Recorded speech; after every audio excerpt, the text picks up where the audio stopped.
I awoke to the smell of burning brimstone stinging my nostrils, and a vibrant light breaking through my closed eyelids, overwhelming my vision with a bright crimson.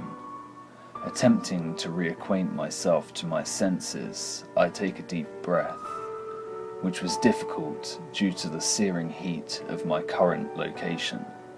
And then I open my eyes. Dear God, where the hell am I? Hell seemingly being too literal of a term. Molten lava, stretching almost as far as I could see, bubbling up, spitting fire towards the sky, propelled alone by its own destructive heat. Platforms of concrete stone meticulously placed around my location, seemingly man-made by design, and somehow floating above the lava without any apparent suspension or propulsion, almost like the rule of gravity does not apply here. Sweat drips from my hat and into my eyes. I wipe my face with my sleeve, and then a thought strikes me. I was searching for her. The image of her face enters my mind. Porcelain white skin, fair and free of imperfections. Big blue eyes, brighter than the clearest of skies. Long blonde hair, curled at the tips, accentuating her flawless beauty. And finally, a voice full of innocence and escaping her lips like the music of a siren's song. She wasn't simply missing, you see, and she didn't run away or anything of the such. She was taken. My mind is still fuzzy, and it's difficult to remember the details, or why I'm so certain of this. Who took her? I know she was taken without a doubt in my mind, and I know I'm here to find her. But why can't I remember any further details? My attempt to reclaim my memories is abruptly halted as I catch sight of strange, grotesque creatures closing in on my position. Around 3 feet tall, walking on 2 giant feet with no legs visible. Their heads and bodies seemingly being one and the same, almost as if their feet were connected to their heads. I wish I could say that I've never seen anything like it, yet there seemed to be a somewhat familiarity about them, but I'm uncertain why. Their faces being locked in anger, staring, unblinking, their mouths stretched from side to side with an underbite revealing 2 overgrown fangs, appearing sharp enough to pierce the flesh of a rhino with minimal effort.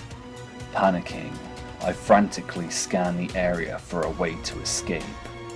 I see a pattern of the aforementioned concrete platforms spanning off into the horizon, raised to different levels, but for the most part appearing maneuverable with an acceptable level of effort. All I knew was, if I didn't move now, those things would catch up to me, and I didn't want to know what fate would befall me if they did. I climb and leap my way across the platforms, being careful to avoid the blazing fire spitting up from the lava below. I need to keep myself from looking down. I feel uneasy, sick to my stomach, so dizzy, wheezing from exertion and the scorching heat beating down on my lungs. Making my way further and further across the platforms, I spot my next destination, around 11 feet below the platform I currently occupy. A bridge leading off to a doorway, an apparent exit from this living hell. The platform is a relative distance away from where I stand. My legs trembling from the fear of falling short and burning alive, I close my eyes, take a deep breath, and summon all of my strength and remaining stamina to leap to the bridge with everything I have. I land on the bridge, my knees buckling from a combination of exhaustion and the drop. I fall down onto my hands and face. I groan, but I made it. I can escape this place and continue my search for... My thought is cut off by a fearsome roar and a slime-like liquid splashing over my face and hands. I lift my head and my eyes widen when I see it. A creature more fearsome than the human imagination can possibly comprehend.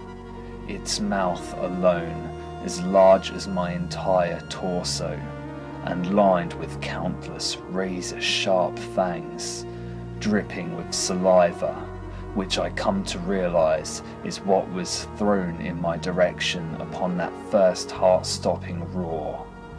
Its body, coated in an armored shell, bone-like spikes protruding from its back. Its orange, scaly skin appears to be rough like sandpaper. Its trunk-like arms and legs finalizing in 3 steel-like claws emerging from its hands and feet. Its eyes. Dear God, its eyes. Bright red and filled with anger. No, not anger. Hatred. Hatred I didn't know could possibly exist. The hopelessness of my situation catches up to me. My body is broken. I have nothing left to raise me to my feet. This is the end.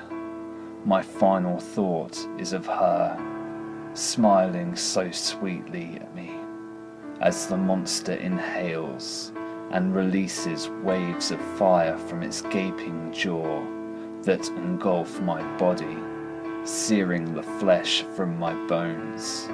The pain is over almost as suddenly as it began. I'm sorry, princess, but I am but a man, and what is man when confronted by a beast? And then everything becomes darkness as I am incinerated from existence.